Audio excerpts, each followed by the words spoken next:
As she said, I'm Brian Quilter with Montana Conservation Seedling Nursery.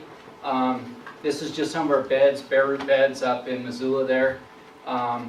This mountain right here is where the avalanche was unfortunately last Saturday. We thought it was a good ending, but I guess one of the people didn't quite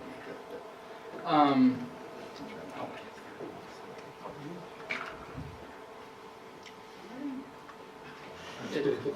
Sorry. Sorry, I did I love just- technology, End of the show. right?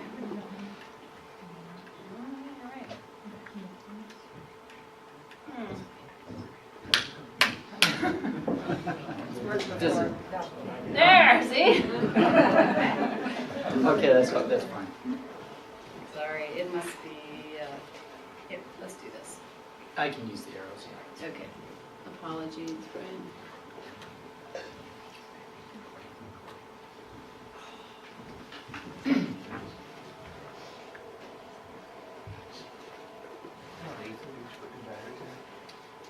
Okay, well, anyway, like Sunny was saying, our stock is to be used for conservation purposes, basically. That's the only requirement we have to ensure that first-time orders, if you never ordered from the nursery before, your first-time order is 250 seedlings, and then after that you can get smaller quantities, and that's just to ensure that they're for conservation reasons.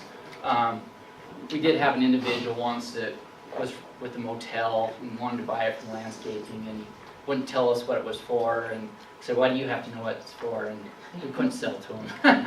So, and I'll go over that a little bit here, but primary uses for seedlings are windbreaks, shelter belts. That's one of the big ones out east of the divide here. Wildlife habitat, that's all over the state. Reforestation after fire and logging, more in Missoula and north. Stream restoration, restoration and bank stabilization.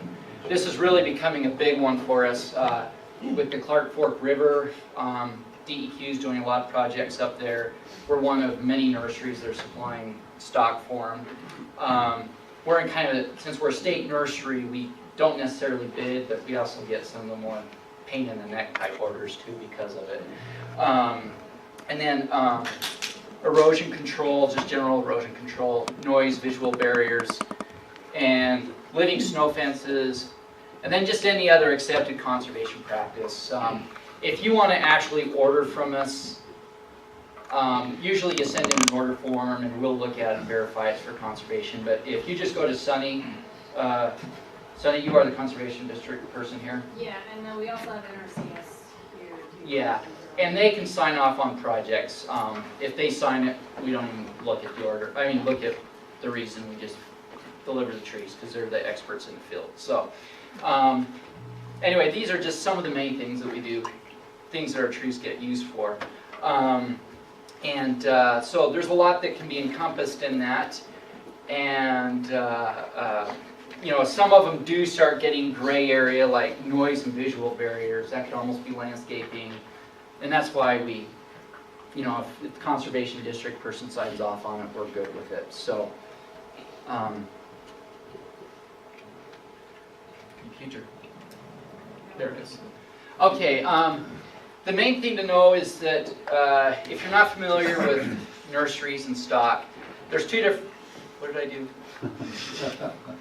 Computer. Okay. There's two different types of nursery stock. The first one's bare root, and that first photograph at the very beginning was bare root stock. It was stuff that's grown out in the field like a farmer would. We take a lifter underneath, shake all the dirt off, and it's just bare roots. Okay, and we keep them in coolers, in a humidified cooler, and then ship it out packed in sphagnum moss. And then the containerized stock, it's here's just a few examples over here. I brought, this is what we call an S10, and this is in two S100s. And usually our hardwoods are in the bare root, and container is conifers, but we do grow some hardwoods in container as well. And then where it says larger container stock, that's that stuff. We actually have bigger stuff. The Ennis Fish Hatchery actually bought some of it.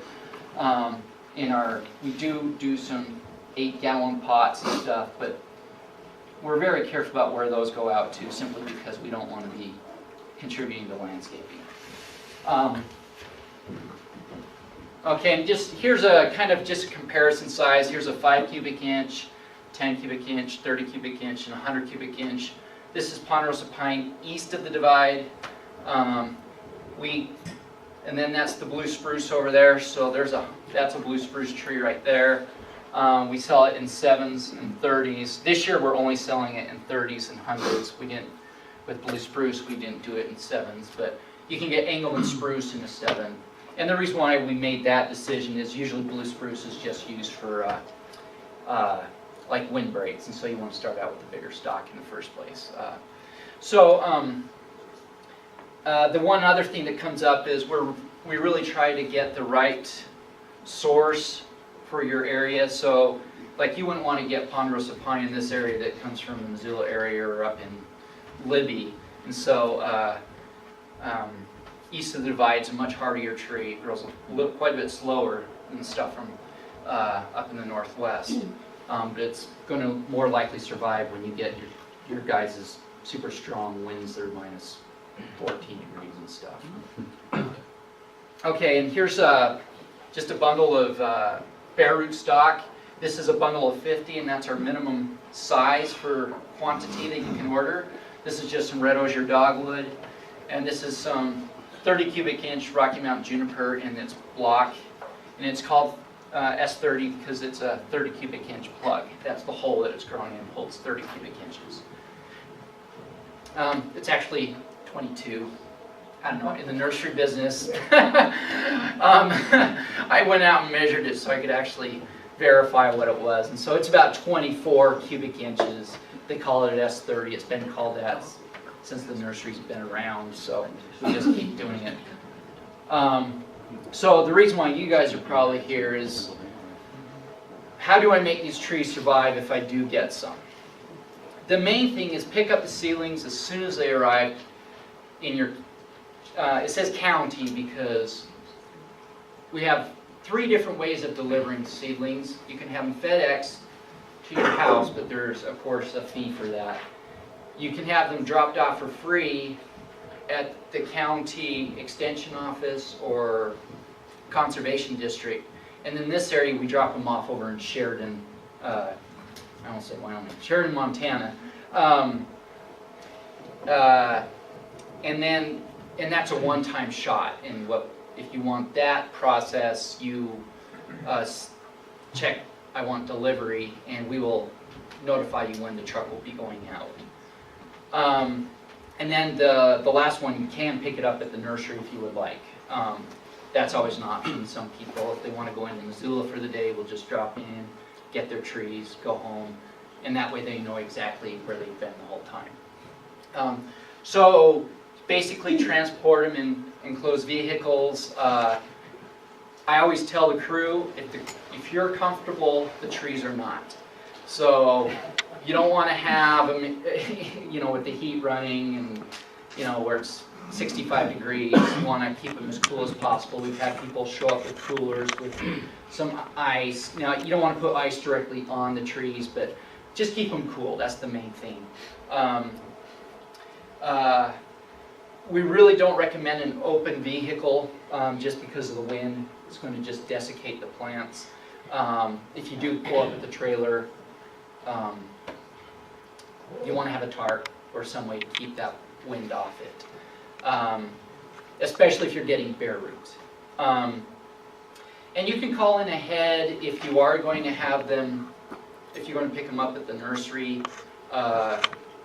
And it doesn't hurt to, one benefit of bringing this here is you can get an idea of how big they are. A lot of people show up with a huge trailer to get their trees. And they say, oh, I got 100 trees, and I have this huge trailer. Well, 100 of these is a small box, right? So you can put in your trunk and have some way of keeping them moderately cool.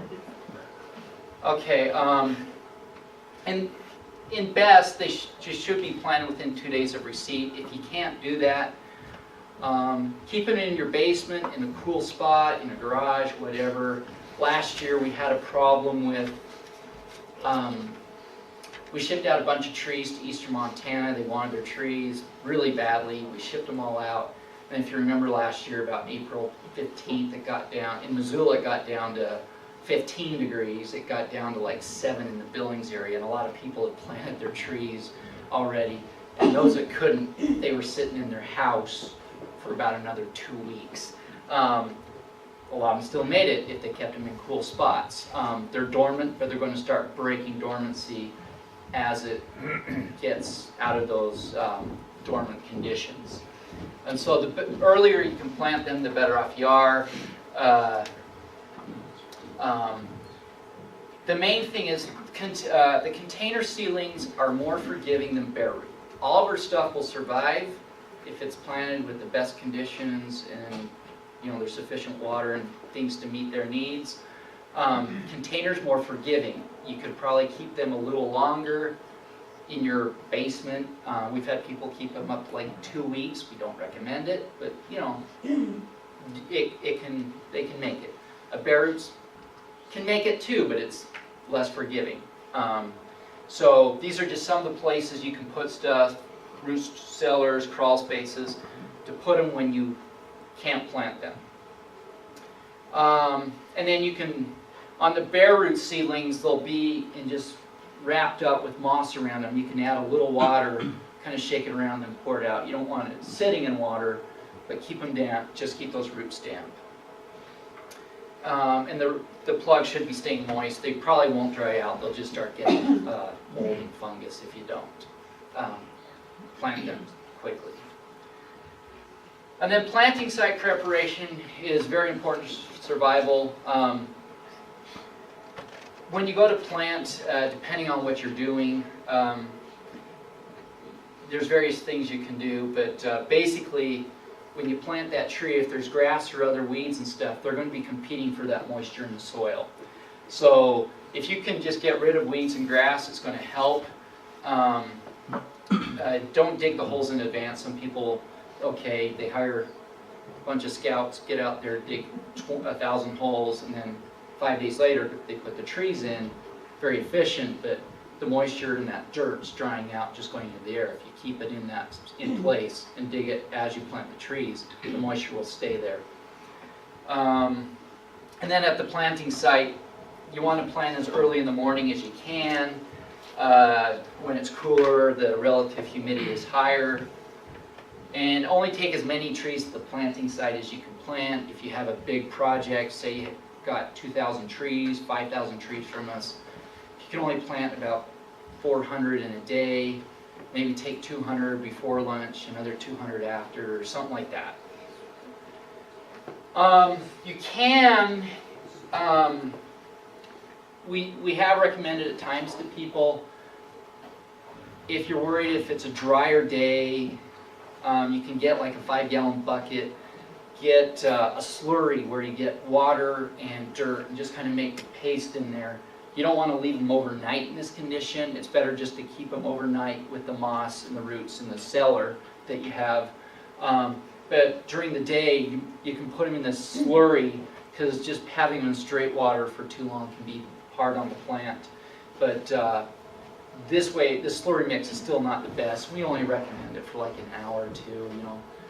You can keep it overnight and it'd probably be all right in a slurry mix. But again, best case scenario, just keep it an hour or two. Because once you undo the bundles, you'll see why when they come to you, the trees, the bare root trees especially. The slurry mix is just for bare root, basically. The soil on this plant, this will, if you just keep it cool in a plastic bag or something out of the sun, this will be fine. But with the bare root, you really got to be careful. Okay.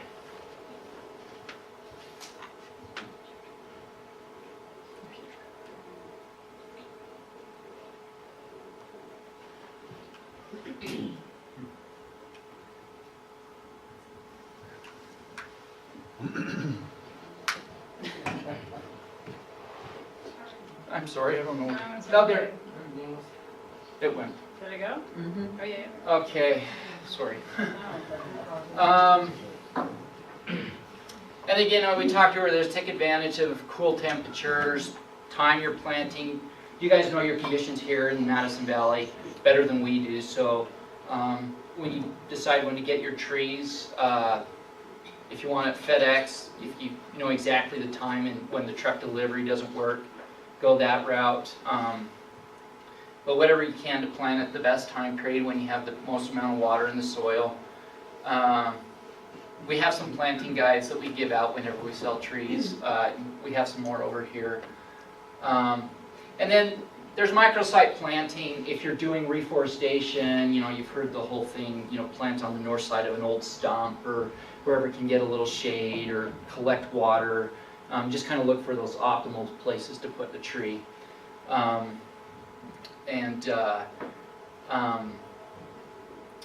If you do use a mechanical tree planter, you want to make sure that you can plant a ton of trees, but it doesn't hurt to go in afterwards and make sure they're at the right height and everything. Some people get real good with the mechanical tree planter don't need to do it, but usually the first time or second time you use it, you'll need to do some adjustment of height. And when you do plant, you want to make sure you plant, I keep picking this up, but you want to plant to where the original soil line was. If you have bare root, there will be a little mark on the stem where you want to plant to. And usually we recommend on a small plug like this to plant right to and just a tad bit of dirt over where the original soil line was, so about right in there is where you'd have it. So it's at its normal level. If you pay someone, you'll find that they're out here if you're not monitoring them. So, and that will be kind of rough on the tree. And then just post-planting care. If you can give water at the time of planting, you're going to immensely add to your success. And then especially additionally afterwards, now once the tree starts getting more established, it gets its roots out, you need to baby it less. If you do have the ability to give water, deep waterings are better than light waterings for shrubs and trees, occasional deep waterings. And then once you get near to midsummer, if you are watering, you really want to start dropping off so it can get hardened off for the winter and ready to take on the winter conditions. Okay, the one thing we really don't recommend is we get a lot of calls for fertilizer. Everybody wants to really take care of their trees, give them something to really take off. Fertilizer, we don't recommend it. These things get so much fertilizer at the nursery to get them up big and strong. The only thing they need is water. By giving fertilizer that first year, you may actually make it worse because it's going to add salts to the soil and just the osmotic gradient gets worse and they can't take up the water as well. So we really don't recommend it the first year. If you are giving water, it's not quite as big a deal, but again, these things are so full of nutrients and stuff from being at the nursery, you probably don't need to. And that just gives some recommendation of equal parts nitrogen, potassium, and phosphorus. You don't need to give a lot if you do give any at all those first few years. Now, one thing we do have, a lot of people do like to use wheat fabric, put them around the tree. We sell squares at the nursery that are 3 feet by 3 feet squares. It's got its benefits and its cons. I'm not too keen on it, but a lot of people do like it. It's been more popular in recent years. You can do other mulches as well. The problem with wheat fabric is if you do start having to cultivate around it or something like that, and dirt builds up, then you start getting weeds on top of it, and then it gets even harder to weed out and stuff if you're doing a windbreak or something. And we have some pictures here of, it's a little dark, but this is, I'm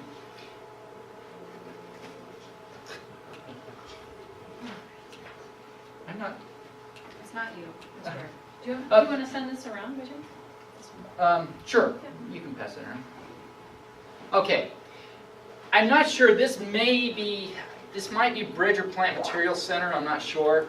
But this is an ideal, they're almost too close in my opinion. They're going to get big fast.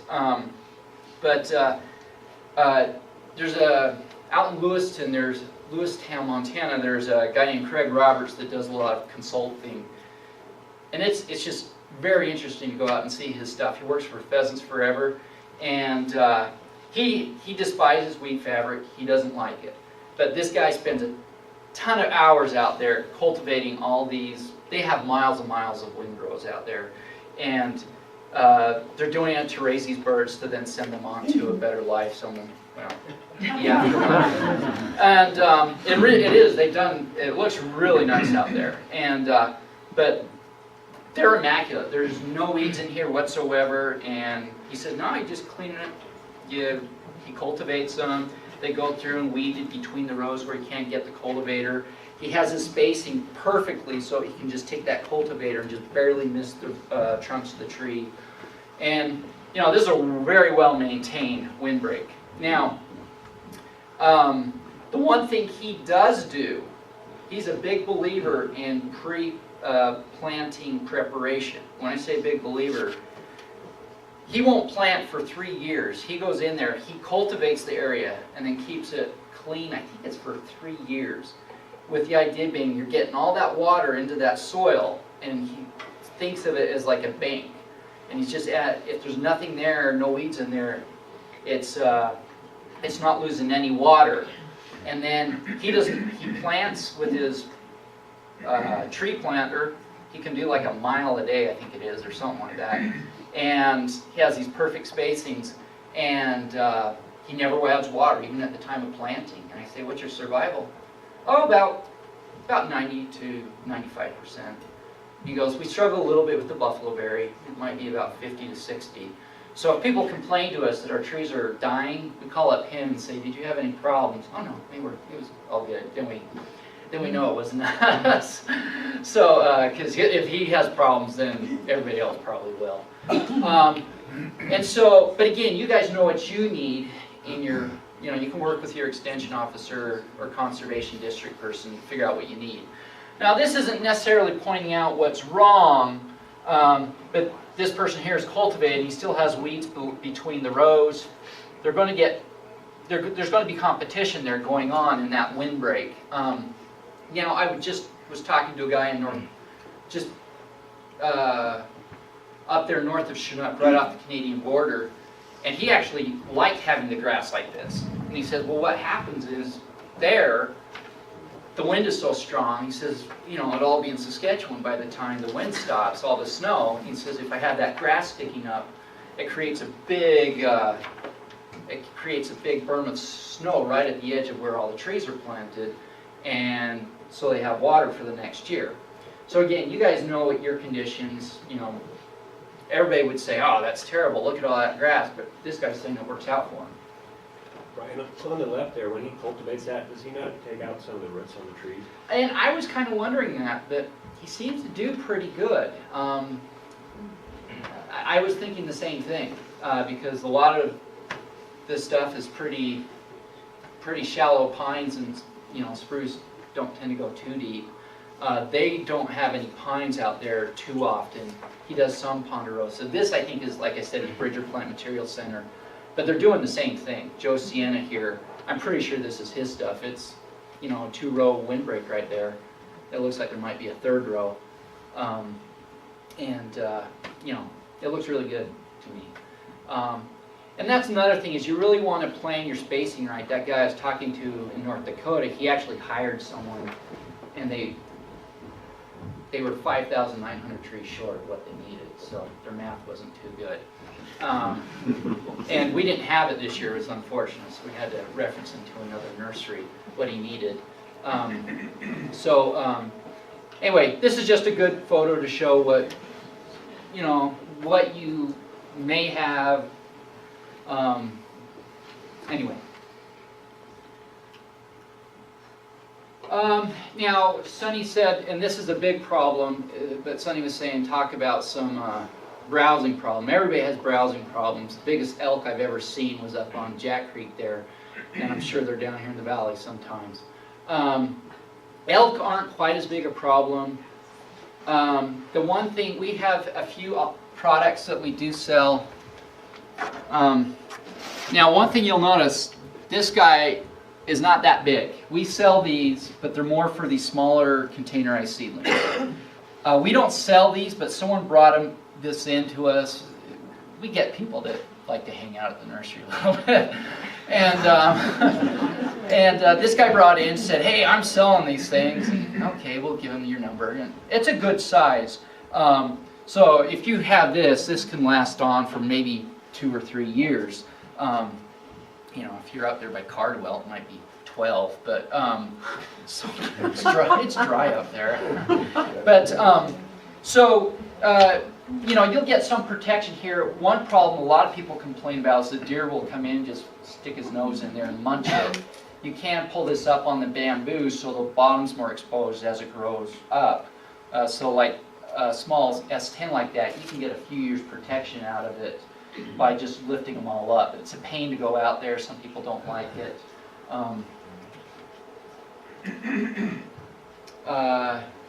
And they do break down a little bit in the sunlight. There's maintenance to them, as I was saying. We do sell some repellents, a thing called Plant Skid. And here's some of the products. These two products, this product and this product are actually the same, but this is already mixed up. This is a dry powder. Everybody that's ever bought this, the very next year buys this, because apparently it's a mess to deal with it in the dry form. They're both, it's basically pig's blood, okay? It's nasty. Okay, here's just a protector tube on a seedling. It looks like it's probably in its 2nd year. When you do plant, it doesn't hurt to scout the ground around it first if there's that much grass. Create a 1-foot scalp so that there's less competition from the grass there. Let's go back just a minute. And then homemade fencing, that can almost be better if you have a big area you're trying to keep the deer out of. You can go ahead and just use fencing of your own. And some species are more prone to browsing than others. Deer would rather munch on a ponderosa pine than an Engelmann spruce or blue spruce, for example. Rocky Mountain juniper, nothing's really going to munch on that. And then it's really interesting is that Craig Roberts I was telling you about. He says, you know, Nanking cherry, it's a good tree and all, it's a good shrub, but the deer just go to town on it. What they like about it, and it's not just they rub their antlers on it, and he says they just can't handle it. Choke cherry's way better, he says. So there's some, you're going to find some things out on your own as well. What works, what doesn't. Brian, when there is rubbing on the trees, and obviously if there's browse, you can't do anything about the browse retrospectively, but if there's antler rubbing, is there anything that can be done about those areas? I don't know if there really is too much you can do with it. I don't know why they would choose Nanking cherry over the other, but Craig swears up and down it just doesn't work out as well. And like for example out there, American plum is native in the Devil's Tower area of Wyoming, a little bit into Montana down there, and Craig says, you know, and Peter Kolb with he's with Extension, I believe.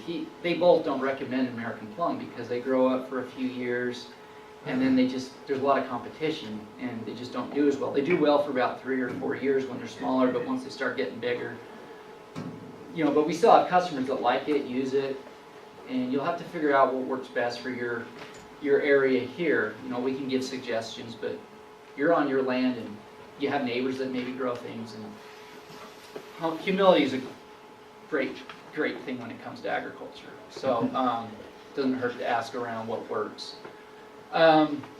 So the one thing that we really recommend is that, and this is an exaggeration, but western larch won't perform well in eastern Montana. Those are the obvious things. We get people all the time that live in Ekalaka and they say Ekalaka, however you say it, and or Miles City and they say, oh, I'd like some larch or western white pine, death cedar. Usually worked at the nursery for quite a bit, so they're pretty familiar with the species and stuff, and we're always there for you. Go ahead. What time of year are you typically dropping off seedlings or whatever you may do in Sheridan? Is there a particular time of year, or do you work with each individual and set up a time? Well, after driving here, I was thinking, God, we need to get trees here earlier rather than later. The snow's already gone here, it looked like. We usually, we have about 4 different trucks. The first truck to go out is the Billings truck. They dry out earliest, and so we try to get them out earliest. And usually in the past, what we call our headwaters truck, Dillon, Sheridan, Bozeman, that truck's been going out the last truck, and it's usually around the last week of April. This year it may be into May because of the snow. We have a ton of snow in Missoula right now, so we still have to get in the ground and get the trees out. But that's usually when our trucks go out, is about the last week of April, third week, the last week of April, early May, in this area. Now, you can always pick up at the nursery, and you can have FedEx, and those are options for you. I have one other question. No, that's fine. At your website, does it talk about what you guys have at the nursery? Yes, our website, it's actually, the state of Montana website itself is not set up that well. And everybody that works for the state of Montana kind of wishes that we could have something slightly different. But it actually has quite a bit of information. I think it's set up pretty well. It has a picture of all of our species on it. It's got what each species might be good for, characteristics, rainfall that usually needed to keep the plants alive. And then you can actually order online even. And if you're unsure, you can just call up the front desk person. I'd say Lindsay, but she was such a good worker that the state forester took her from us. So, so now it's probably going to be Amber for a bit until we get someone new. Go ahead. What's the deadline for ordering plants? There is no deadline. The bare root, usually once we get to May, once the trucks go out, you can only do FedEx. But you can still get FedEx, you can even come pick up at the nursery. The bare root though, we usually stop selling right around Memorial Day, because if you extend too much beyond that, and then our container will keep a little bit beyond that. The 100 cubic inch we will actually sell all summer, but we may not have everything. With our logic being you can usually add water to a few big trees better than we can a lot of tiny ones. So, go ahead. If you have an old shovel belt and some of the trees in there are dying, what kind of tree would you recommend, for this area? Would it conifers go into established? Yeah, it's the spacing basically is what you'd probably be striving for. With conifer you want to make sure it's not getting any competition and stuff. You might have some root competition there, I don't know, but you could, I would say you could mix species, but there might be some ramifications I'm not thinking of. One thing coming to mind is Rocky Mountain juniper gets apple cedar rust, and its alternate host is on rosaceae species. So if you have serviceberry and Rocky Mountain juniper together, you're going to have apple cedar rust all over. So that's something kind of to keep in mind. Okay, so anyway, did I say something wrong? No, we just said we don't have We that. don't have that. Okay, but those type of things are things to be thinking about maybe. But I don't see why you couldn't, but there might be something I'm not thinking of right now, so. Put a question on reforestation after a fire. I'll take questions about that. And with Doug Fir being pretty site specific, I don't know a lot of times what to tell him. Well,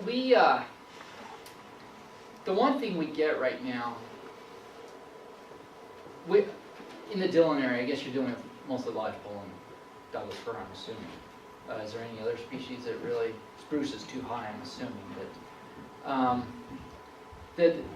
when you say site specific, you mean source specific or? Yeah. Yeah, they can plant, we grow several different sources of Douglas fir. And so we will have Douglas fir from the Kootenai area, Douglas fir from the Bitterroot, and then we try to have an eastern source of Douglas fir. This area here, some years we have Jefferson. This year we have I think we have a Jefferson source this year. But, you know, you probably want to look at the Douglas fir east or like the Bitterroot source and kind of triangulate what would best suit if you're looking for a source specific. If you're looking for another species, you know, you could try ponderosa, it's not native, but that might be simply because in the seedlings germinating from the seed is where it may get killed off. A lot of times, even though there's no ponderosa out here in this area, a lot of times we'll do well simply because that germination stage is where it can't make it. But once you get an established seedling, it makes it. I remember when I worked here in Ennis, up, I would think it was over in the Snowcrest Mountains. They planted some larch and they were doing great, you know, on a north-facing hill that was getting quite a bit of water. No larch in the area at all, but you know they'd been there for about 10 years, I think it was, maybe 6 years. This is bad. Did they? Now I have a friend that just planted a lot of larch up in Georgetown Lake, and they die, and he comes and gets some more and plants them and they die. It's just, you know, it's kind of, you know, you get situations where it works and situations where it doesn't. Where you plant the exotics. Do you need to go, Bo? What's that? Do you need to go? I mean, you're fine. We're Okay. 20 minutes ahead of schedule right now, it looks like. We're okay?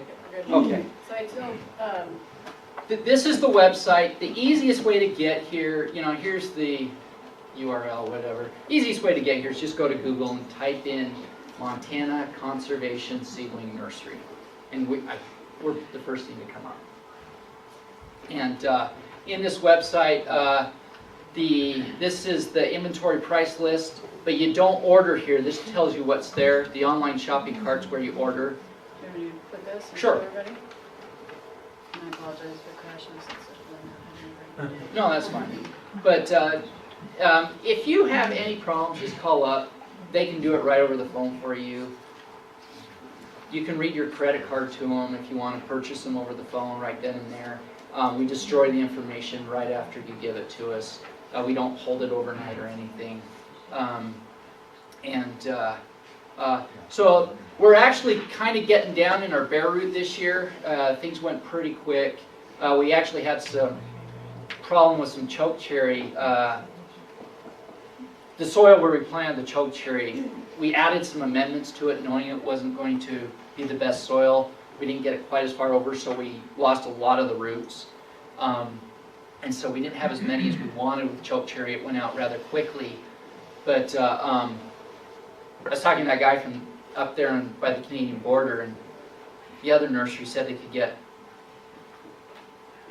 6,000 trees in 3 boxes. And he said, so yours aren't like that? And I said, I don't know what they're doing, but I don't know how big they are, but a lot of those are maybe what he's getting or what's on the ground out there, what we said wasn't good enough. So maybe we're more picky than most nurseries. But this is the availability inventory over there, and it's updated about once a week this time of year, and we'll even start updating it like every 3 days because things really start selling out. We hate refunding money. It doesn't hurt to give a call first to make sure that these numbers are still accurate. Yeah, and this is our phone number right there. You can call and they'll help you out. So I'm wondering, how many of you have established shelter belts or windbreaks or whatever? Are there species that you've seen that do particularly well, or are there species that you've seen that are not? There's one that does well with a weed now. That's a question I have. What could replace the Russian olive? I knew you were going to say that. We know similar characteristic, easy to grow, resistant, bird habitat. Well, Craig Roberts says nothing. He's very adamant about it. Trying to think of, there's really nothing that's a tree that works out for like the pheasant habitat and stuff. They tried coming out with this thing called Silverscape, olive, which is a cross between silverberry and Russian olive. And Craig Roberts says he doesn't like it. He says it's just a shrub, it's not a tree. You know, you want the roosting and the food, and you don't get it. And then silverberry, for a shrub, may work out. I don't know if it survived here, does it? I'm looking for trees. Okay. Does it survive out here pretty good?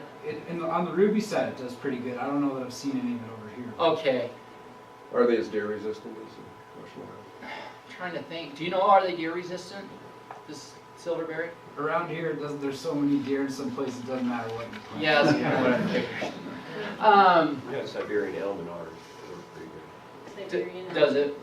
Okay. And that's what we've been recommending on the High Line, because Russian olive and Siberian elm are the two trees up there on the High Line, and now it's just Siberian elm. And I hate Disease that that's tree. trashing all the elm, isn't So what's that? Isn't there a disease going around that's pretty much trashing the elm in Montana? Is that resistant to it? Well, the only one I would know about is Dutch elm disease, but that Siberian elm is basically resistant to it. It might weep a little bit, but it's not like the American elms where it just gets hammered and dies. It kind of evolved with the disease. Silverberry may work for a shrub. It's a shrub and it suffers like crazy. We had a row of it at the nursery where we get our seed from, and it's now a patch. We didn't plant anymore, it just suckered all over. We've got a row of Carrageenan in our shelter belt, and we can't keep it contained. Yeah. Everything going out in our hayfield, going back into the shelter belt, and it's very hardy. In fact, I wish I had a way to kill it. Well, we had a customer about a year ago that ordered, we'll say 3,000 trees, about 700 of them were Carrageenan. All the trees, he said, are great, they're surviving except the Carrageenan. And I didn't know what to respond. It's like, wow, congratulations, that's not what I said. Nobody else can do that, you know. So, yeah, Carrageenan is a really hardy species. It grows everywhere. It's not native. It usually doesn't get too out of hand like the Russian olive does, but it can a little bit. But We have lilacs, Siberian elm, Russian olive, and Carrageenan, and then a row of apple trees. and do they all do fairly well? Siberian elm are dying now, because they're, what, 30 years old now, 40 years old? 50. 50 years old. Do you water? Yes. You do water your windbreak? Could you get by without it, or do you have to have the water, do you feel, to keep things going? Now we'd probably get by without it, maybe. But in the establishment part, you definitely had to. Because that's the one thing I never know is if they can get by without it. Because like I said, Craig Roberts has these big, huge trees, and in just 3 years without watering, he has a choke cherry this big that he planted from a bare root choke cherry. And they're literally 6 feet in 3 years, and nobody knows how he does it. And it's just through management. Lewistown does get more water than here, though. That's the- Around here, you have to have water plants, so you can't get water. Yeah. And then the one thing that is kind of on a side note, and Brian talked a little bit about planting equipment. Oh, I've got some photos I forgot. Okay, you wanna, maybe, if it'll work.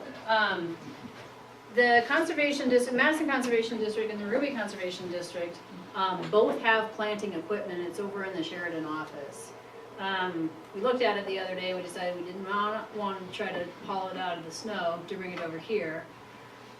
I think it was right at the is on tail the- end of this Oh, okay. photo, the same thing we were in. Okay. One of them is a fabric layer, one of them is a tree planter, and they work, you know, best case scenario is to use both of them. I'm glad you brought that up, I forgot. Dan, have you ever used it? Yeah, Yeah. The verdict? it works great. It's really easy. Which is that, the tree planter or the fabric layer? Both of them, usually use them in conjunction, so. Because the one problem we struggled with at the nursery and what Craig Roberts didn't like is if you use weed fabric, you can't cultivate afterwards or else you'll just keep piling dirt more and more on the weed fabric.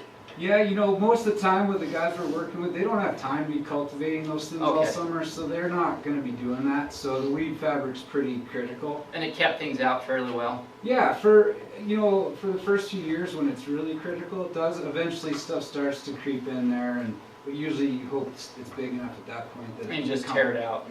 Yeah. Okay. Yeah, I think if you can cultivate, that's awesome, but just most people don't have the time to be doing that. Yeah, because at the nursery, we have a lot of fallow ground. It wasn't grass between our rows, and so we'd cultivate to keep that bare. Yeah. And then we just had weeds on top of the weed fabric. Yeah. I used the planter and the fabric, and I left a 12-inch space between the fabric, so that I could cultivate it, but I didn't. I sprayed it.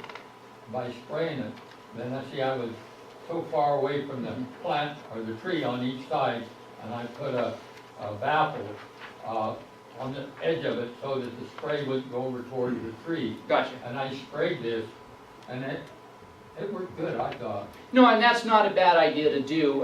The problem with us at the nursery, why we didn't follow your advice, which is great advice, is we were always so busy in the spring that by the time we could start spraying it was too late. And so, but no, that's a great idea to use Roundup or something. Was it just Roundup? Is that what you used, or? Yes. And now the grass has come in, but we got a 12-foot swatter, so we just swap it every make a pass Okay. between each one, and the fabric has worked great. Well, good.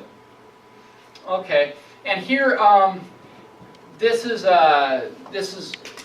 I think this is the Lincoln Oaks Nursery over in North Dakota, whose pictures we're using here.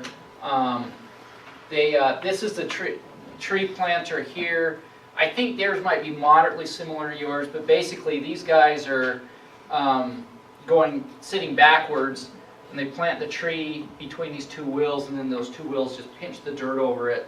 And you know, if you're good at like Craig Roberts is over in Lewistown, you can plant like a mile a day or something, and just go along and plant them like crazy. And you can see these guys up there planting the trees as they go. So that just gives you an idea of how it works, if you will. I don't know what this one is with the logs and stuff, or whatever's going on there. I guess it's just another one. Now, there is some fine tuning it though. If you've never done it before, it's going to take some, it's an art. It's not this, just cookbook thing that you go do. Is that fair to say that it takes a bit to get? It does take a little adjusting sometimes. And I can come out, if anybody does want to use it, I can just come over and help get it set up. We do it. Usually do it a handful of times a summer. Oh, really? Okay. Yeah. Yeah, I don't think we have one in the nursery, and I think that I was off the one time we used it. We do such small plantings, we usually just go out with shovels and dig a hole and do it that way. I think we have on the next, oops, too far. I think it's right.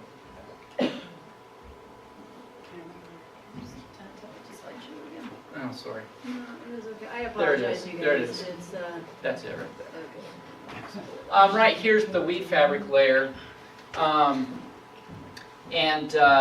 What they do is tell me if you do it differently, that's fine, but they just plant the trees first and then they lay the weed fabric over afterwards, and they put little slits right next to it and kind of work it up through. Is that what you do too? That's how I've done it, yeah. When you do the tree planter, do you have to go back afterwards and get the tree to the right height?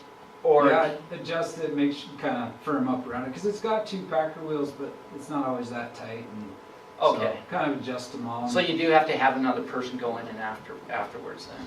Yeah. All right, this had here it is right here. They have what they recommend.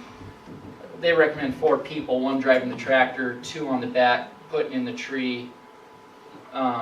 This is for the weed fabric afterwards, sorry. But they also recommend 4 people for doing the tree planting. I don't think Craig, when he's doing it in Lewiston, has someone going in afterwards. I think they just go. He's kind of a no-nonsense guy. But anyway, that's all that you got. Okay, thank Is you. the information that comes with the trees, things like, for example, if for a snow fence, does it tell you how far away from the road to plant? We don't. Where do we get that information? We don't actually send out anything like that. You know, we can help with guidelines, but again, ours would just be, you know, in the office, generalities to give you guidelines for you. Well, I can find it online. I just yeah. don't know whether you- And we actually have some like windbreak booklets at the nursery and stuff that you can look at, and we can give you information to. So. Yeah, if you could send a couple for us, we could have them in the office. I'll see what we have on that. Okay, on I the think break. I've seen one that it was actually a little more targeted to say if you're interested in bird habitat, this is a good species and versus. You know. And we do have on our website, there is things, species, what their characteristics are best used for and stuff.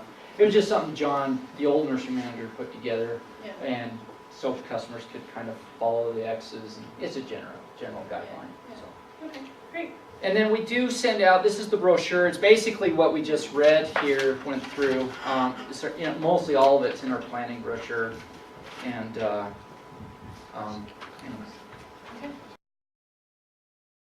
Streams and their adjacent riparian communities interact with one another, they function together, they have this positive feedback loop to one another. The riparian areas contribute wood, they contribute habitat to fish, they slow lateral migration rates and erosion, they colonize point bars and build different age classes of plants in the riparian area.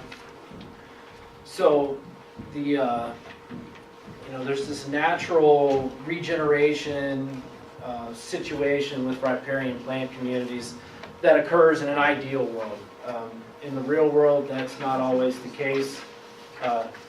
Here in the Madison, you've got a couple of dams that dictate flows at given times of the year. You've got irrigation, which is a necessary thing if you want to earn a living and feed the world. So there's water demands that exist outside of the stream. But what's happened over time, and I'm sure all of you that live along the river know, is you probably have a lot of really, really old cottonwoods on your place, and not very many young cottonwoods, not very much species diversity. You might have willow occurring in some of the lower spots and some really old cottonwood, but you don't really have a mixed species riparian community. And you know, that can be a real negative thing for you as a landowner, because that can accelerate erosion on your property when you have high flow events. It's not necessarily a great thing for birds or small terrestrial mammals. It's not always a good thing for deer or elk or moose. Whatever you might have on your place, if you don't like them there, then I'll come shoot them off for free. Yeah. So, you know, the goal is to have, you know, a healthy riparian community along the river or along the creek or along the stream. And it's going to provide a positive benefit to you. It might take some land out of production, but ultimately the ground that you lose, the dirt that you lose downstream to the Missouri River or to the reservoir is going to be less if you can propagate a healthy riparian plant community. So they're extremely important to the way streams work, and streams like to have riparian communities along them. In the Madison here, and in the Ruby, and in the Beaverhead, and down in the Jefferson, you guys all exist in this kind of Rocky Mountain, foothill, lower montane, riparian, woodland, shrubland community. That's what the National Heritage Program has labeled your riparian community species assemblage as. And there's a whole bunch of different species that would be found there in a perfect world. One of the problems that I deal with in my position at FWP, I'm on the stream side of things, and I'm a stream function guy and a stream restoration guy. And a lot of times the best way to, one, slow erosion on your stream banks is to do some type of stream bank treatment that's going to establish what we call early successional riparian species. And that's the willows, the alders to some extent, and some of the other plant species that we can get growing really fast. They're accessible, they're readily available in the watershed that you're working in, They're indigenous to the area, and they are rapid colonizers. And I came up with a great acronym of FAIR Riparian Plants. I thought of it yesterday while I was putting together my presentation that we can't see. So, a lot of times what you want to do if you're having erosion problems on a stream bank in your fluvial system is you want to get some type of near-term treatment that's going to stabilize the bank in the short term, and then you can focus on long-term riparian health. And it looks like my presentation might be ready to go here, so we'll give it a shot, and I can kind of get us back. We'll start right here, because okay. So I'm going to go ahead and give a shameless plug for a workshop that's going to get in a lot more in depth than I can here today.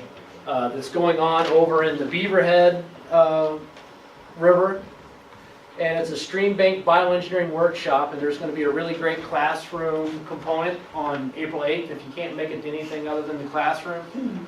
That's where a lot of people that deal with plants on a daily basis, riparian plant ecologists, folks from the NRCS, people that deal with the way plants work and grow and do all that are going to be there giving a talk. I'm also going to give a talk on kind of natural stream processes and function that I've given in several other places. That's what Sonny was talking about.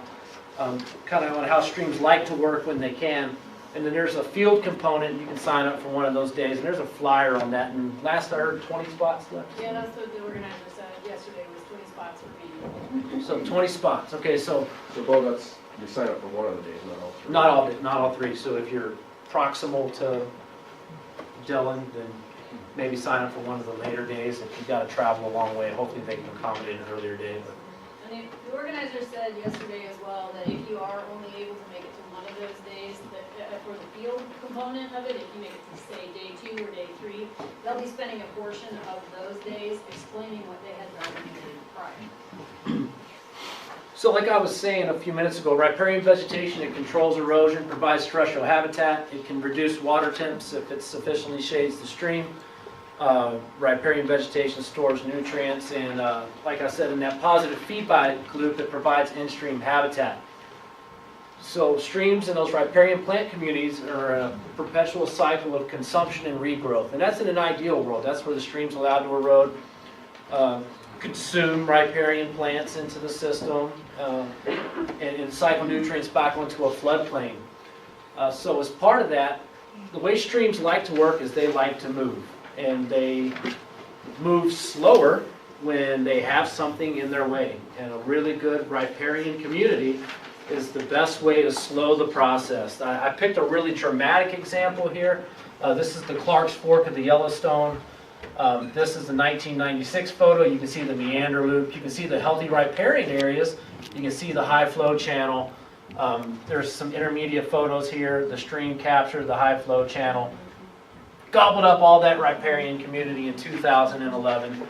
But what I really like to show is that, so riparian communities, when I said they're a cycle of consumption and regrowth, you can see here all this bare soil or bare point bar material. Over here you can see that's being colonized by different age classes of riparian plant communities. So what's being taken away through floods is being replaced by younger age classes in this particular example.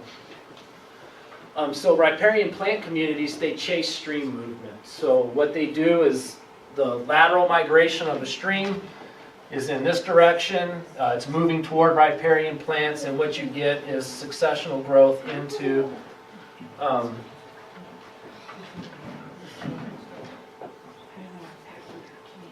and so you grow riparian stuff, you gain some large woody debris into the system, and that's kind of that riparian cycle. So this is the Clark's, or not the Clark's Fork, but the Clark Fork. So there's I-90 right there. And you can see there's some willow growth here, some native and non-native grasses. There's knapweed right there. And you can see that we've got some sedges and some other riparian plants, low shrubby type things here. Different age class of willow, and then ultimately some cottonwood gallery in the background. And you can see that the bank is eroding, and it's eroding towards some more mature riparian trees. So the ideal situation is that you've got plant succession from pioneer weeds, and native or non-native, they are what they are. They're going to occur on the barest soils first. You guys all know that. Then grasses, small shrubs, some of the hardwood trees, and so as time goes on, the stream would be migrating toward me in this example. You're going to get older stands of riparian communities moving toward younger riparian communities. So this is a picture that wouldn't be too dissimilar from here in a perfect situation. You've got the river down here, a willow and scrub plant community, and you've got a mixed species riparian forest, and then you've got your upland dry ground there. So like I was saying, you guys live in the Rocky Mountain, lower montane, foothill riparian woodland and shrubland area. You can see that encompasses most of southwest Montana, so not just Madison, but the Beaverhead and the Ruby, the upper Yellowstone River. So in that particular riparian community, the typical trees are box elder maple, narrowleaf cottonwood, plains cottonwood, some Doug firs, and peachleaf willow, and Rocky Mountain juniper. And then the shrubs, you see there's quite a few of them there. For Brian's sake, I put an asterisk next to all the ones that he sells. So you can go buy riparian plants if you want to try and restore your riparian plant communities to a more natural setting. So there's so many species that you can pick from. Well, where do you start? And so that's where I came up with this FAIR acronym. They need to be fast growing. They need to be accessible. Hopefully indigenous. There's been a real push away from non-native species, and rapidly colonizing. And so where does that point? That points to the willow species. They're easiestly harvested. They're the dominant early successional species in the riparian community. They stabilize soil and banks, and they can colonize quickly in the right settings. That's where you start. You can't end there, because there has to be something growing behind it, because they only last so long. If you own property that's got a bunch of decadent willow and old relic stream channels, they have a lifespan. They're only going to serve their function along the bank for a certain period of time, and you have to get something growing behind that that's going to help kind of slow that erosional process. So why do willows work? It's because when you put them in the ground or in water, everywhere where they would have shot a leaf out if they were above ground, they're going to send out a root. And so that provides a root mass that becomes intertwined and intertangled in the soils and helps bind the soil and hold it together. And it works really well in rocky soil, sandy soil, stream bank materials that you would find.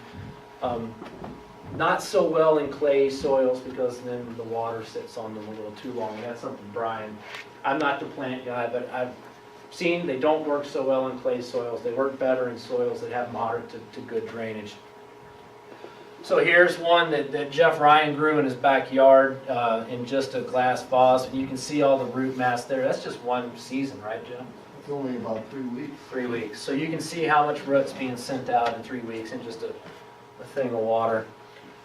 So how do you collect willow to be successful? Well, you can buy them with roots already established from the NRCS. The DNRC place. Or you can collect them from a nearby source. It's labor intensive, but your cost is your time and your materials, your loppers, whatever it is you use. What you want to do is focus on willow species. You hope to find a mix of willow species, but the dominant one you'll find along streams is going to be sandbar willow, but there will be some Drummond, and I think there's some Pacific willow in this area. There might be some other species that have crept in over time. So you want them to be between pinky and thumb size. That seems to be what works best for sprigging or horizontal installation on stream bank projects. You have to collect them when dormant. The leaves have to be off, and there need to be multiple periods of freezing for them to truly be in dormancy. And if we're getting on towards spring, they might not have had leaf bud yet, but if you're getting on toward April, it's probably too late to harvest and use them that year. You want to store your willow for project implementation. A lot of times you're storing these when it's really cold, or getting cold, and so you need to store them in a cold and dark place. Snow stashes work, they're low cost, we usually have plenty of snow. This year we've had a lot of snow around Helena anyway. Or you can find a commercial freezer, that gets pricey and they're hard to find. This is Jeff Ryan's son and grandson, and we were harvesting willow for a project that's going on the Little Prickly Pear up on the Sieben Ranch, tributary to the Missouri. And so there are a few thousand willow kind of in our own little homemade cooler. They're surrounded by conifers to keep the wind out. Bunch of snow went on our willow whips that we collected, and then they're covered with the tarp to keep them cold until they're ready for implementation. And they're still there, and they're still in the snow stash, and Jeff's gone back a couple times and added more snow. But that's the low-cost, utilitarian way to store willow until you're ready to implement it. Here's some more examples of, so the snow's all gone from around it. These were willows that were under a tarp, and snow was added routinely, and you can see that they were definitely kept cold. They were very hard to get apart, from what I hear. So just sprigging willow or just putting willow into the ground is probably not going to get you much. You're going to have to prep the site. If you've got eroding stream banks, vertical banks aren't going to be very friendly for willow sprigging or for riparian plant community, preparation. So you're going to need to do some type of site preparation. A big one is you lay back the slopes. There's various ways to protect the toe of the slope. The cheapest way is to use some type of material that's readily available, that's not going to cost you a lot of permitting headache or whatever. But here's an example from Miles City, and this was about April 10th or April 15th of 2013. So when you said the weather got real crappy in Miles City, I drove down the day before and wore shorts and a t-shirt, and it was 70, and then we woke up to 6 inches of snow for project implementation. So that's the way it works too. If you're going to do a willow project, it's going to snow the day you want to go put it all in. It just seems to be the way it works for us all. But so you can lay back the slopes. Point bars and inside of the bins are great places if you had dominant grass species and you want to start establishing some of that early successional riparian communities on the insides of bins. It's a lot easier to establish there, and the site prep is a lot less.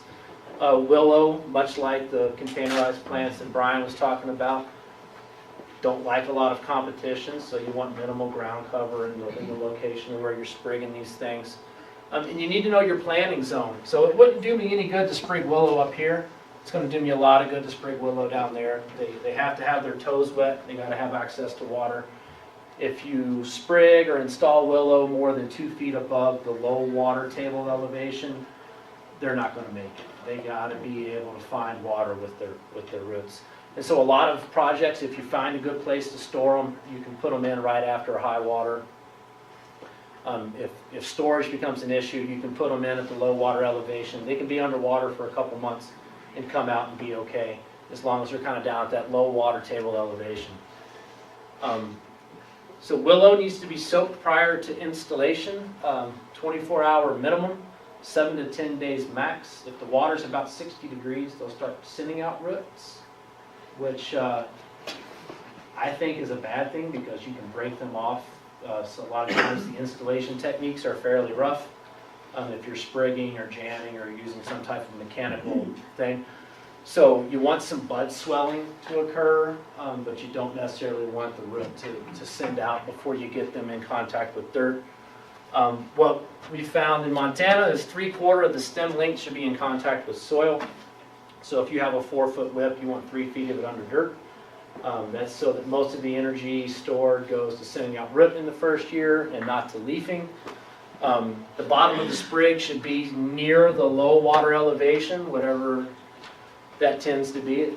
I mean, on these regulated rivers, you know about where your low water elevation should be every year when they're letting just a certain amount of water out of the dam.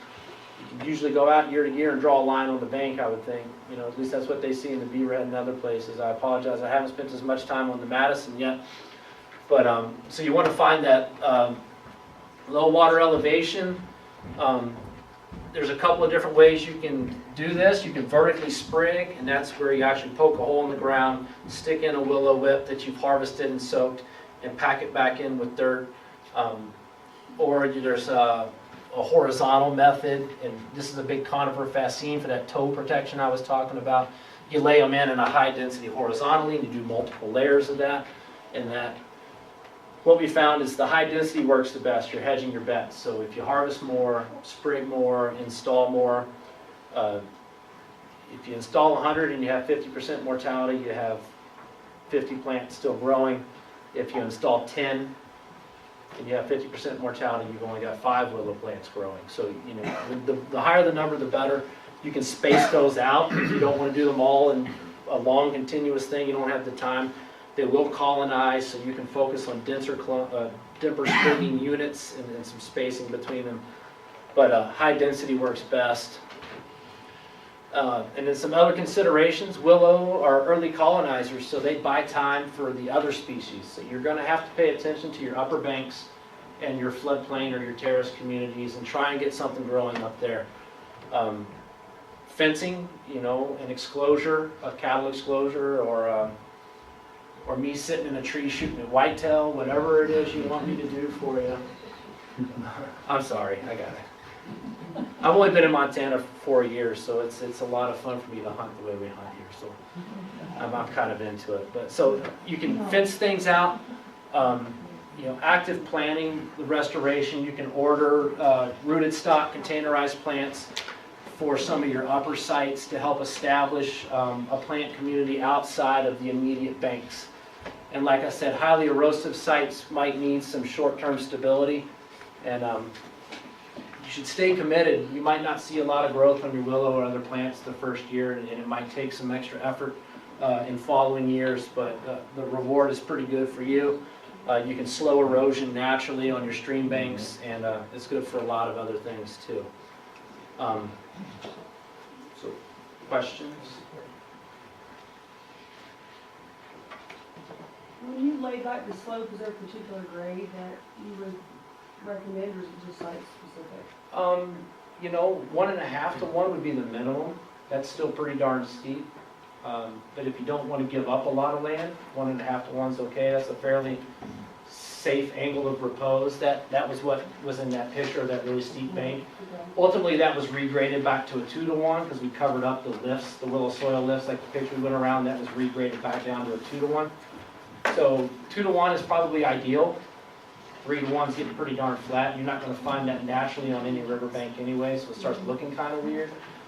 So that 1.5 to 2 to 1 is what I would recommend, and it's what I design to if I'm designing a bank stabilization project.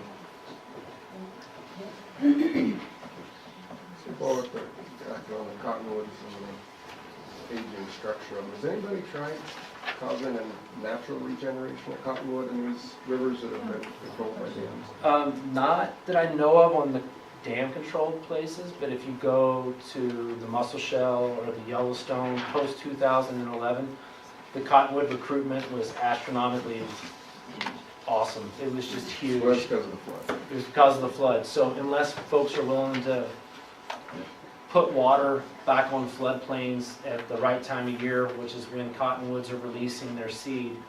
Do they need sediment with that or just water? Sediment, yeah, they need a sandy, loose, reworked soil. But I mean, does the water have to be dirty water like the rivers are with the sediment? No, because you can get some flood stripping and stuff, and actually flood stripping of weeds and grasses and even some willow species is advantageous because then it gives the cottonwood a natural seed bed. I know they were doing some extreme break restoration using cottonwoods, because they got some of the cottonwoods from near our place, and they were using 5 to 6 inch cottonwoods, green, and burying them in the stream. Mm-hmm. You know, through my place, we hardly get bankful events anymore, so Right. cottonwood structure. If And that- there's a way I could do it naturally, you know. Yeah. When, you know, get water, like violating the water rights. For my meter, but. Yeah.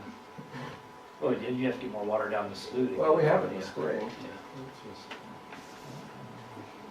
So, well, for those folks here who are ag producers, Is there, I mean, a lot of times the riparian areas are, used for the overall grazing protocol of the ranch, but is there a specific time that it's better to do versus harder on the riparian areas? What I've heard is, well, what I know for sure is you need to keep them off for 3 years to give the willow and things to establish. So no grazing for the first 3 years on that stream bank, which is difficult. I know that it's, maybe it's only 25-foot buffer that you're able to give up, but you keep them off for 3 years. And then, Jeff, what's it's been a while since I've read a willow grazing management plan, but I can't remember. But it's a few weeks in the fall. Well, it's actually encouraged, like for the willow to hammer the bejeebers out of it, it'll stimulate more growth. I guess the willow feels the moose or something's nibbled on it. So if you do put some cattle in, late in the season, leave them until they've had their fill and then pull them out later on, but it'll actually stimulate the willow production. It's a good thing. So you said that 3 years rest, that's assuming a restoration project, like. Right. Okay. I've been in places where I've been standing next to a cow and there's willow all around me and there's no evidence of nipping at all. So maybe it's just that they have a food source that they prefer other than the willow. I'm not, Your proverbial, the white-tailed deer is probably your real nemesis, so if you keep bowing that tree above there, you're gonna, well, if you get me in that tree there, you're gonna have to gut it and drag it out for me, but the deer are the problem, they really are. In some places where they've done stream bank restoration, riparian restoration, they've actually had to exclude for deer and larger, ungulates that take a pretty big fence and a pretty big fancy fence, but. I was going to say that it isn't, basically it isn't the square footage of land you're going to lose, but also the cost of the fencing, where you're going to fence on both sides, and if you're going to fence, you need to fence out the wildlife too. And then besides that, keep it up for at least 3 years. Yep. You have a hard time making a living anyway. The good news is there are some grant programs that will pay for riparian fencing at about $3 a foot for installation. And that seems to be what, at least the grant program I'm familiar with, is comfortable paying. I don't know, I know fence can cost more than that, sometimes it can cost less than that depending on who's putting it in. But there are some grant programs that'll pay to put that in. Do you have grant programs for stabilizing the stream too? There are, quite a few actually, and You can get both? you can get both. And a lot of times they can be coupled together, so if you've got some bad eroding banks, it's contributing a bunch of fine-grained sediments to the river, which creates turbidity problems, which is bad all around, then you can work with your local conservation district, and there's grants that can be put together. That Pumpkin Creek grant was on the project I showed, and one of the projects that went around was on a fishing access site, but the Conservation District in Miles City wanted the Custer Conservation District wanted a pioneer or an example project that was low risk to them. They weren't asking a landowner to do it, the state said, well, we'll do it. And we worked together and pulled in some money and some grants and some man hours and got that built. And a lot of these, bioengineered bank stabilization projects, there's a lot of folks that are willing to help with design and grant applications and permitting and all the stuff that goes along with that. So. Back to grants, fisheries program, of course, a grant source. The conservation districts, the other project was going around, that Lake Helena project. That was funded through the conservation district, the 223 grant. Virtually all the money for that project is available. And then DEQ, if you can muster up some local, an educational component, get some of the local school kids, Boy Scouts, Girl Scouts to help with Harbison City or Willow, you can get up to $2,000 through our grant program for that. Little guys like that can cut a lot of willow if you turn them loose. Well, maybe a little bigger than that, but yeah, there's money available. And the beauty of what Bo was talking about with this willow, we're trying to put Brian out of business because This is cut it yourself stuff, but it's not free. Takes a lot of labor, Although you can probably figure on being able to, even an old heater like me could cut about 200 in an hour pretty easily with willow. But there's more that goes to it. Like Bo said, the smokestack, refrigeration. You gotta cut the willow this time of the year or even earlier. Keep it dormant, keep it in snow. Until you're gonna use it preferably in early April. So that takes more labor. But the beauty of the technique is it's the kind of do-it-yourself stuff that you've got access to the local high school kids or your kids or grandkids or whatever, family members. You can do a lot of this on your own. And yeah, you're expending labor, but you're not expending money. Another, in response to your, the issues with fencing and expense, one of the values of the technique in a lot of those pictures aren't sprigging. That's laying that stuff in horizontal and laying it out flat. Most critters, cows, deer, whatever, don't bother that willow that's literally hanging out over the water. Now, some will get in the water and munch on it, but it's not as vulnerable. Now, the stuff above it, the riparian growth, your other things, yeah, they're gonna get hammered if you don't have a fence around it. But, just some, it's a good technique for the landowner that doesn't have money but has the ability to do some work. So, keep in mind, if you want to do a project, you probably, given the winter we're having, you probably get a good part of March yet to start harvesting your willow while it's still dormant. But it's everywhere. I don't know if you noticed driving over a lot of the ditchways, you see willow. The sandbar is the most common, and that's the stuff right now. It's starting to get that golden, orange hue to it. That's sandbar, and that's some of the best stuff to harvest right now and get it stored. So. I've got kind of two questions along those. As you mentioned, I think it's a good do-it-yourself, so it's something I've been interested in and have Googled, and have to say there's so much information and none of it seems helpful. So one of the things I'd be, I have all kinds of things bookmarked. But I was wondering if maybe, a lot of the slides I couldn't quite keep up on, so I was wondering if it's something that maybe we could get your email and get those, and then just to have that one source to go to of, okay, here's the depth, the size, all those kinds of things. It seemed like every website I was on said different things. I'm not doing it personally, but I've got some help up in our planning division of PMDL folks. They're putting together a website on our DEQ web page.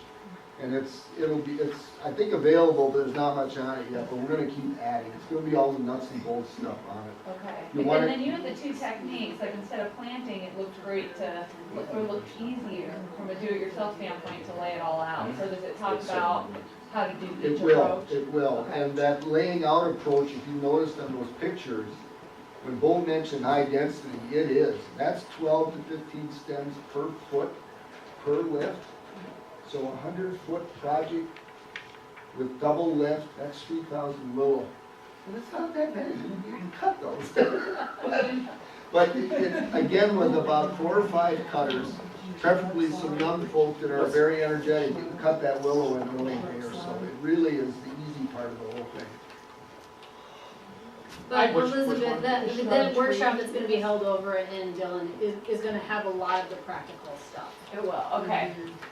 The Dillon workshop will be just a hair under 300-foot eroding bank in the Bee Red River, just outside of Dillon, and that'll be a triple lift. So we're going to have over 13,000 willow in that project. And the participants in the workshop are going to actually get to install that stuff. Wait, what? You don't have to put us out of business, because like the DEQ on the Clark Fork, what they're doing, they actually use art plants in conjunction with this, because like on the point bars, they will take container stock and stuff and put it there on the point bars, and then it's mostly, I'm assuming, on the inside bends where they're putting most of your willow whips. At least that's what I've been seeing. And on the Clark Fork and the Milltown, they've done some of these soil lifts in conjunction with some more robust toe protection, and Yeah. so the whips are going in there horizontally as well. Yeah. You can see that they're going, And and they're then using them again- in all aspects of Yeah. floodplain restoration. The area I saw that they showed us, the point bars is where they were really using container stock, and, Sure. not using the whips as much. And that's lower, that's a lower velocity zone and Yeah. lower shear stresses, so it can take a little more force and not waste their investment. I guess what I'm saying, I'm sticking up for the nursery here. We know we're not gonna put you out of business. Well, but I mean, I think that what that boils down to is the timing thing. For this approach, you really have to make sure that you're getting that dormant cutting and making sure that you're getting it in before high water.